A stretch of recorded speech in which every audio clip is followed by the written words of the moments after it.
À l'école secondaire Serge Bouchard, on a mis en place un système de gestion des déchets. Donc, nos centres de tri, on ramasse les déchets, on ramasse les matières organiques, le recyclage et les bouteilles et canettes. Ce qui est la partie déchets, c'est les concierges qui s'en occupent, mais tout ce qui est autre partie, c'est vraiment les élèves de l'école qui s'en occupent, surtout ceux de l'adaptation scolaire. Il y a beaucoup d'élèves maintenant qui dînent à l'école, donc ceux-ci sont sensibilisés déjà à la base, on les sensibilise dès la première secondaire à bien trier leurs déchets. Ceux qui s'occupent de tout ramasser ça, c'est les classes d'adaptation scolaire. Eux, à chaque jour, vont ramasser des matières compostables. Le vendredi, ils s'occupent de tout gérer, ce qui est recyclage et bouteilles et canettes.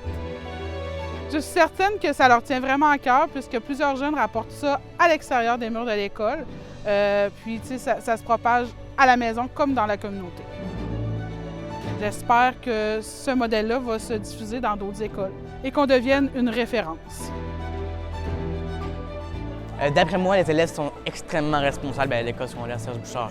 Quand je passe devant, souvent, je vois que c'est très bien organisé et qu'ils ne se sont pas trompés.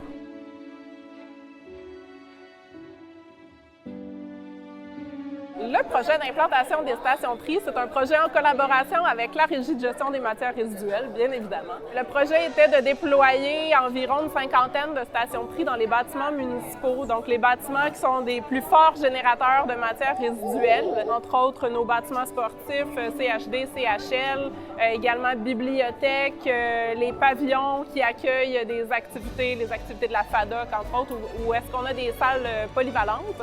On a déployé comme ça des stations de tri afin de permettre de réduire les quantités de matière qui s'en vont au site d'enfouissement. Aussi de se préparer en fait à la venue du compostage.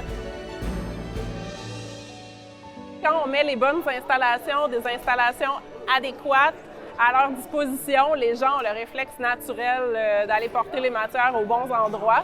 Donc, je dirais simplement de ne pas hésiter, de faire quand même une bonne analyse des besoins et puis de se lancer, tout simplement.